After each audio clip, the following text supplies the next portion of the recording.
आज हम लेके आए क्लास 10 ज्योग्राफी के एक और चैप्टर की वन शॉट जो कि है फॉरेस्ट एंड वाइल्ड लाइफ। इसमें सबसे पहले हम पढ़ेंगे इंट्रोडक्शन की इस चैप्टर के अंदर हमें पढ़ना क्या क्या है। सबसे पहले हमें क्या पढ़ना है इसमें flora and fauna in India कि फ्लोरा और फौना कौन से इंडिया में पाए जाते हैं। उसके बाद हमें पढ़ना है types and distribution of forest कि फॉरेस्ट और वाइल्ड लाइफ कितने तरह की होती है इंडिया में।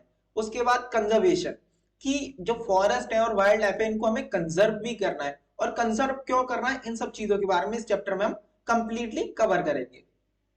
अब इसमें जो हमारा पहला टॉपिक है वो है flora and fauna in India.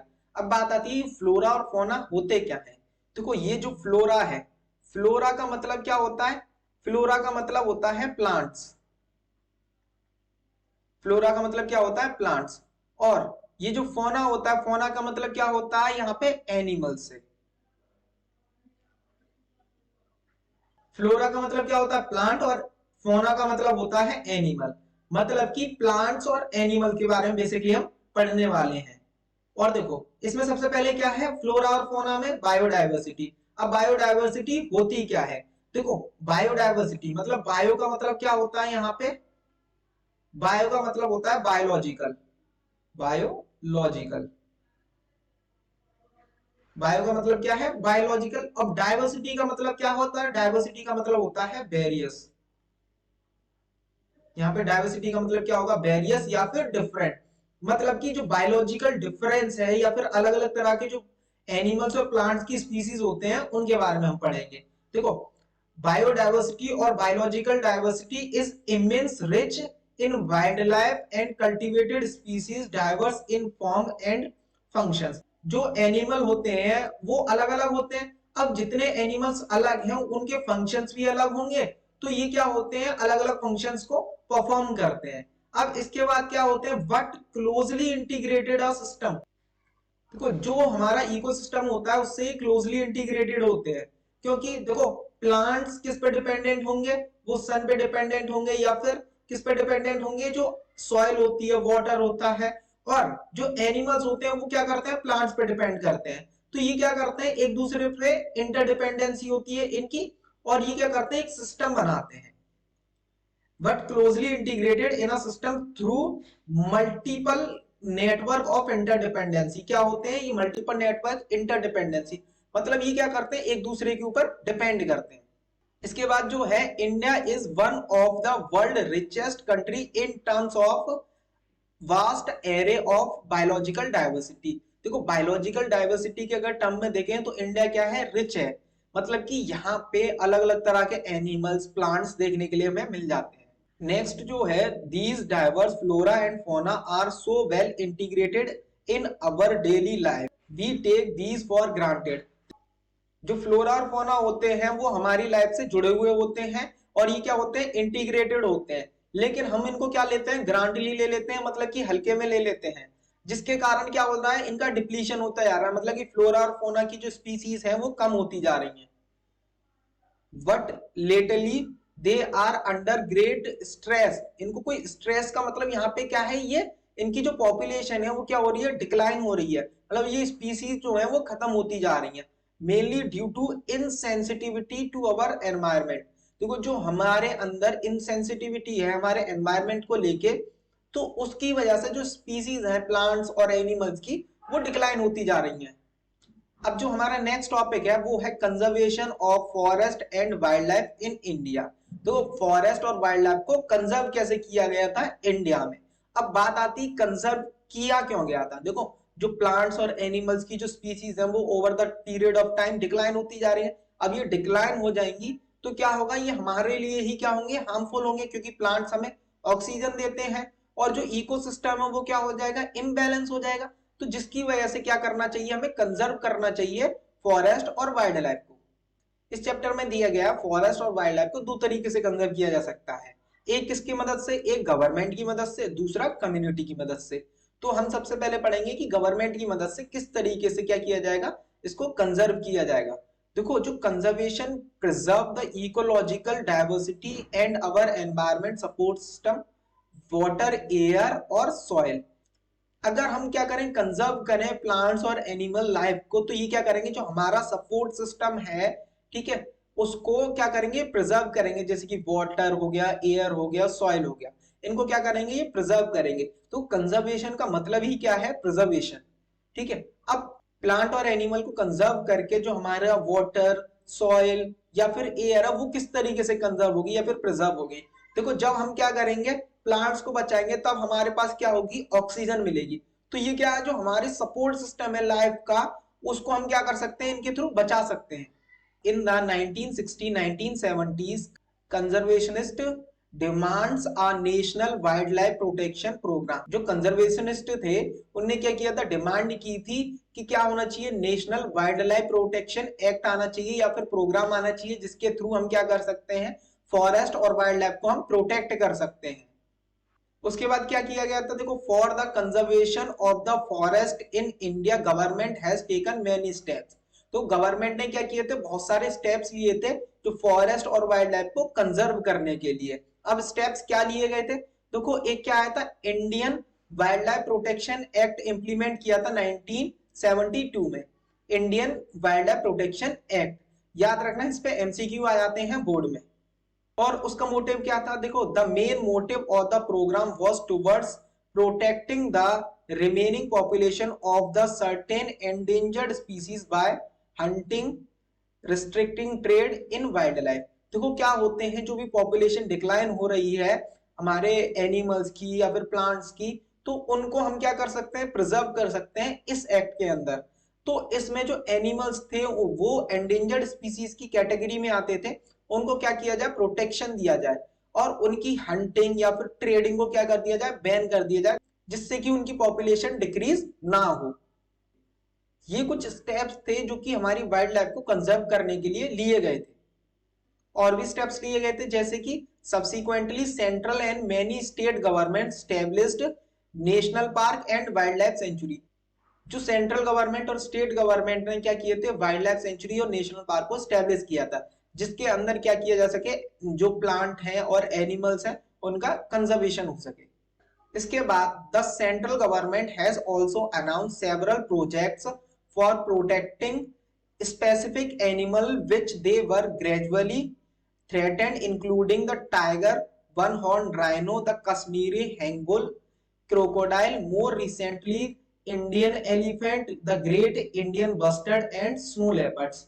देखो, उसके बाद क्या किया था, जो सेंट्रल गवर्नमेंट थी उन्होंने काफी सारे प्रोजेक्ट को लॉन्च किया था, जिसके अंदर जो भी एंडेंजर्ड स्पीसीज हैं उनको क्या किया जाए, प्रोटेक्ट किया जाए, जिसके अंदर टाइगर आ जाएगा, वन हॉर्न राइनो आ जाएगा। तो इस तरीके के कुछ एनिमल्स को क्या किया गया था, उस लिस्ट के अंदर डाला गया था, जिसके थ्रू क्या किया जा सके, इनको बचाया जा सके, इनको प्रिजर्व किया जा सके, और इनकी हंटिंग, पोचिंग को क्या किया जाए, बैन किया जाए।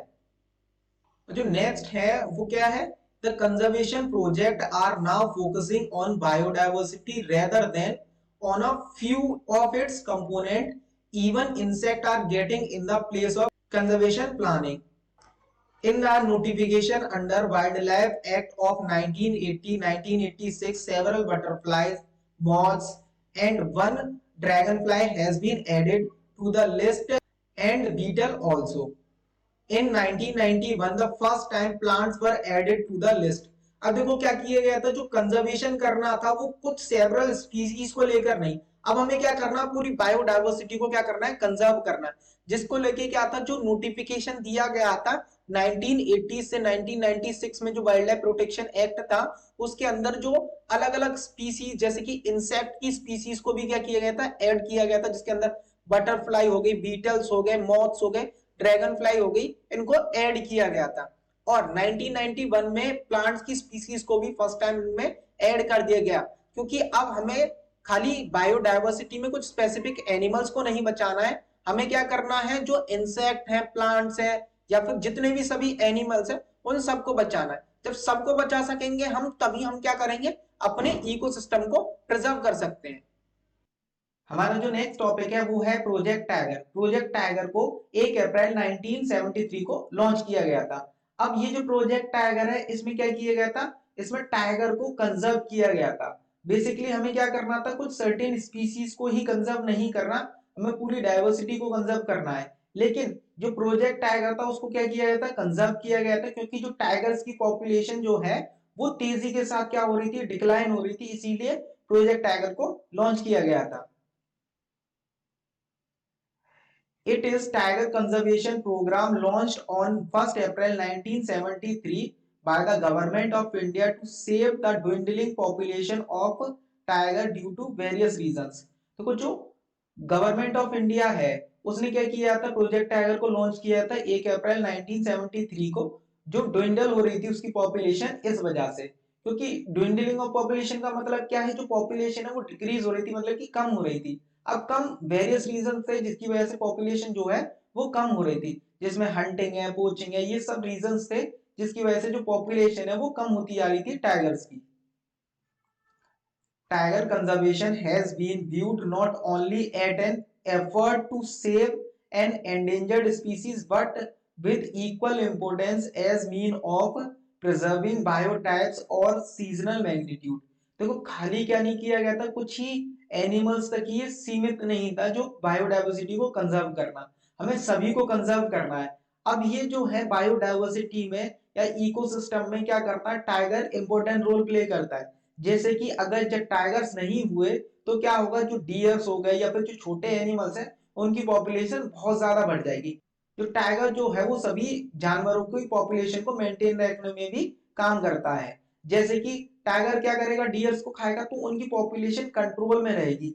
अगर टाइगर्स नहीं हुए तो जो डियर्स हो गए या फिर जो छोटे एनिमल्स हैं उनकी पॉपुलेशन बहुत ज्यादा हो जाएगी, तो जो हमारा इकोसिस्टम है वो इम्बैलेंस हो जाएगा, जिसकी वजह से हमें क्या करना चाहिए, जो टाइगर्स हैं उनको कंजर्व करना चाहिए। देखो टाइगर्स को पहले शिकार के लिए क्या किया जाता था, मार दिया जाता था, मतलब कि शेर का हम क्या करेंगे या फिर टाइगर का शिकार करेंगे, उसको घरों में लगाएंगे, जिससे क्या हुआ, जो पॉपुलेशन है वो डिक्लाइन हो गई।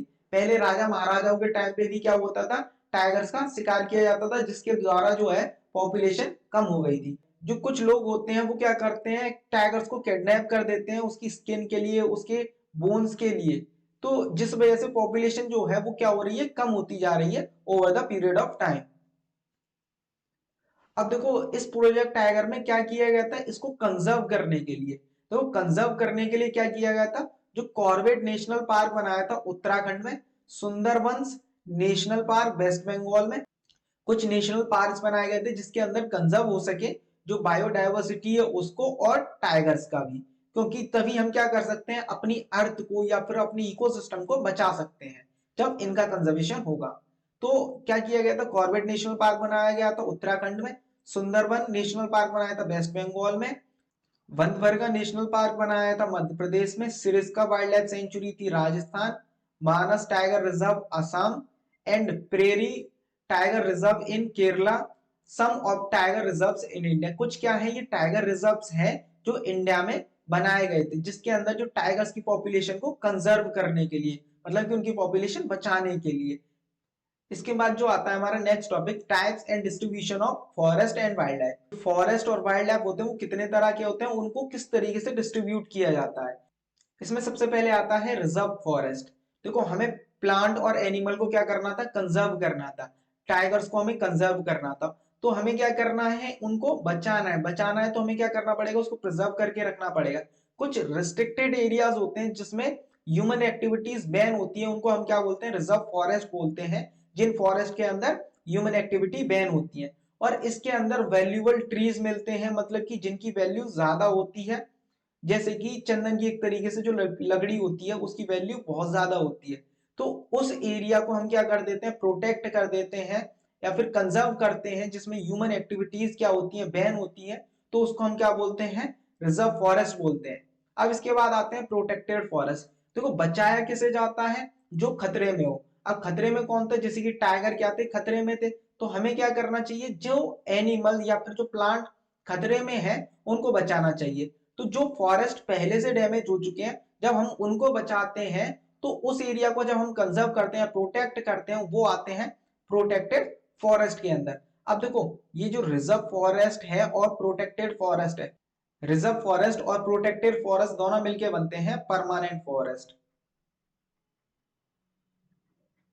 परमानेंट फॉरेस्ट याद रखना, जो रिजर्व फॉरेस्ट है और क्या होता है प्रोटेक्टेड फॉरेस्ट, दोनों मिलके क्या बनते हैं, परमानेंट फॉरेस्ट। अब इसके बाद आते हैं अनक्लास्ड फॉरेस्ट। देखो अनक्लास्ड फॉरेस्ट वो फॉरेस्ट होते हैं जो कि क्या होते हैं, नेचुरली ग्रो हो जाते हैं, जैसे कि किसी गवर्नमेंट की लैंड हो या फिर किसी इंडिविजुअल की लैंड हो, उस पे क्या हो नेचुरली जो फॉरेस्ट ग्रो होते हैं वो आते हैं अनक्लास फॉरेस्ट के अंदर।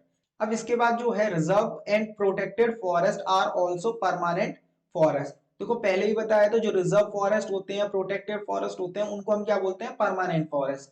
इसको याद रखना ये एमसीक्यू में भी आ सकता है।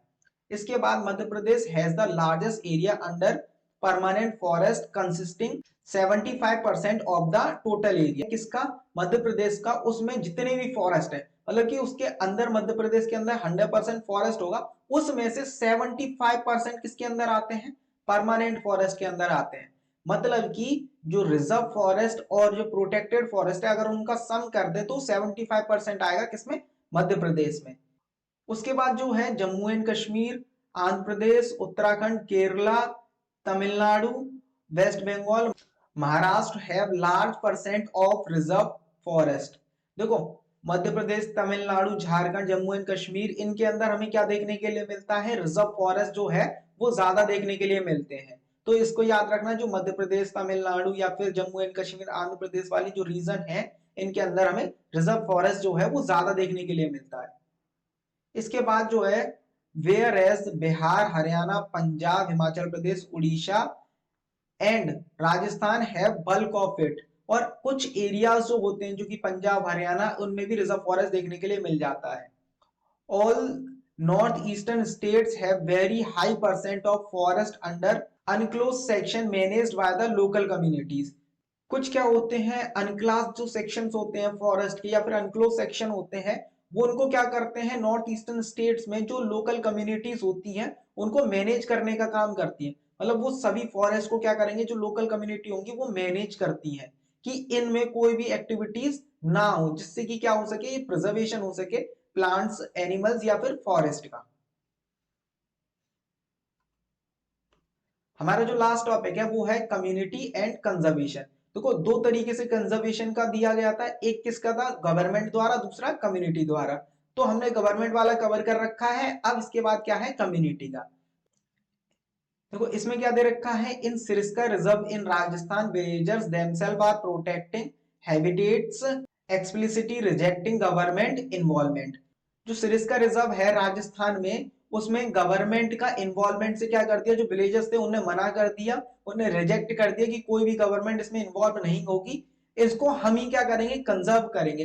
तो विलेजर्स ने क्या किया था उसको कंजर्व किया था। ये एक एग्जाम्पल है conservation by the community. Community ने किस तरीके से कंजर्व किया था। इसके बाद जो आता है वो आता है inhabitants of 5 villagers in Alwar district of Rajasthan have declared 12 hectares of forest as the Bhairav Davak sanctuary, declaring their own set of rules for the forest। जो 5 विलेजेस थे अलवर डिस्ट्रिक्ट के उनने क्या डिक्लेयर कर दिया जो 1200 हेक्टेयर लैंड है या फिर जो फॉरेस्ट है उसको हम अपने अंडर में लेंगे। और इसके रूल्स जो हैं उन्हीं ने क्या किए थे डिसाइड किए थे कि क्या क्या रूल्स होंगे और गवर्नमेंट कोई भी इसमें इन्वॉल्वमेंट नहीं होगा, गवर्नमेंट का कोई भी इसमें इन्वॉल्वमेंट नहीं होगा। तो जो भी क्या था ये जो सेंचुरी थी इसके अंदर जितने भी एनिमल्स और प्लांट्स हैं उनका कंजर्वेशन किसके द्वारा हुआ था? एक कम्युनिटी के द्वारा या फिर जो 5 विलेजेस थे अलवर डिस्ट्रिक्ट के उनके द्वारा। तो ये भी क्या है एक एग्जांपल है किसका? कम्युनिटी का, कि कम्युनिटी ने किस तरीके से कंजर्वेशन में हेल्प किया था। इसके बाद जो आता है the famous Chipko movement successfully registered deforested in several areas has also shown that the community afforestation with indigenous species can be enormously successful. देखो इसके अंदर क्या किया गया था जो चिपको मूवमेंट के अंदर जो ट्रीज थे उससे क्या हो गए थे जो विलेजेस थे या फिर जो लोकल कम्युनिटी के लोग थे वो जाके चिपक गए थे। अब लोग चिपक जाएंगे किसी ट्री के आसपास तो क्या होगा जिससे कि जो कोई भी आएगा वो ट्रीज को नहीं काट सकता। अब ट्रीज को नहीं काटेंगे तो उससे क्या होगा कंजर्वेशन होगा ट्री का। तो ये सक्सेसफुल मूवमेंट था जिसके थ्रू क्या किया गया था जो प्लांट्स थे उसको कटने से बचाया गया था और अफॉरेस्टेशन किया था जिससे कि प्लांट की स्पीसीज को और प्लांट्स को कंजर्व किया जा सके। इसके बाद जो नेक्स्ट पॉइंट है also like the Beej Bachao Andolan in Terai and Navdanya have shown the adequate level of diverse specified crops production without use of chemicals are as possible। जो बीज बचाओ आंदोलन या फिर नवदन्या क्या था जो ट्रेडिशनल सीड्स हैं उनको क्या किया जाए, इसमें कंजर्व किया जाए। जैसे कि हम क्या करते हैं, मॉडर्न फार्मिंग का यूज करते हैं जिसमें HYV सीड्स वगैरह का हम यूज करते हैं, तो जो हमारे ट्रेडिशनल सीड्स हैं वो तो खत्म हो जाएंगे, तो हम वो हमें फ्यूचर में मिल ही नहीं पाएंगे। तो हमें क्या करना चाहिए, जो ट्रेडिशनल सीड्स हैं उसको कंजर्व करना चाहिए, कोई भी केमिकल्स वगैरह का हमें यूज ना करें और बीजों को क्या करें, बचाएं। तो ये मूवमेंट चला गए थे, आंदोलन थे, जिससे क्या हो, कंजर्वेशन हो सके ट्रेडिशनल सीड्स का। और इसके बाद एक मूवमेंट आया था, लॉन्च किया गया था, जॉइंट फॉरेस्ट मूवमेंट। अलग अलग स्टेट गवर्नमेंट ने क्या किया था, जॉइंट फॉरेस्ट मूवमेंट को लॉन्च किया था, जिसके अंदर लोकल कम्युनिटीज की मदद से क्या किया जाएगा, प्रिजर्व किया जाएगा फॉरेस्ट को। अब लोकल कम्युनिटी की मदद से प्रिजर्व किया जाएगा फॉरेस्ट को, तो उसके क्या होंगे, जो फ्रूट्स होंगे, फ्रूट्स का मतलब जो भी उसमें वैल्यूएबल प्रोडक्ट्स प्रोड्यूस होंगे, उसका क्या होगा, कुछ परसेंट किसको दिया जाएगा, लोकल कम्युनिटीज को। कि लोकल कम्युनिटीज होती हैं या फिर जो ट्राइबल कम्युनिटीज होती हैं, वो डायरेक्टली डिपेंड किस पे करती हैं, फॉरेस्ट पे डिपेंड करती हैं। मतलब कि उसको और अच्छी तरीके से प्रिजर्व कौन करेगा, ट्राइबल कम्युनिटीज कर सकती हैं, क्योंकि वो किस पे डिपेंडेंट होती हैं, फॉरेस्ट पे डिपेंडेंट होती हैं। तो स्टेट गवर्नमेंट ने ट्राइबल कम्युनिटी या फिर जो लोकल कम्युनिटी थी उसके साथ मिलके क्या किया गया था, फॉरेस्ट को कंजर्व करने का काम किया था, जिससे क्या हुआ, दोनों को हेल्प हुआ, स्टेट गवर्नमेंट को और ट्राइबल कम्युनिटीज को। और जो कुछ फ्रूट्स थे वो किसको मिले, ट्राइबल कम्युनिटीज को। मतलब कि जो उसमें से जो वैल्यूएबल गुड्स प्रोड्यूस होते थे वो कुछ किसको मिलते थे, ट्राइबल कम्युनिटीज को। तो इस तरीके से क्या था, ये जो चैप्टर है इसमें बताया गया है कि कंजर्वेशन हमने किया था, किस तरीके से किया जा सकता है conservation. Under such program, village communities are assigned responsibility to protect and manage nearby forest। इसमें वही बताया गया है जो लोकल कम्युनिटीज हैं उनने किस तरीके से कंजर्व किया था या फिर प्रोटेक्ट किए थे अपने आसपास के फॉरेस्ट को। तो फॉरेस्ट जो है वो कम्युनिटी के द्वारा भी क्या किए जाते हैं, कंजर्व किए जाते हैं। ऐसे ही वन शॉट के लिए हमारे चैनल से जुड़े रहिए।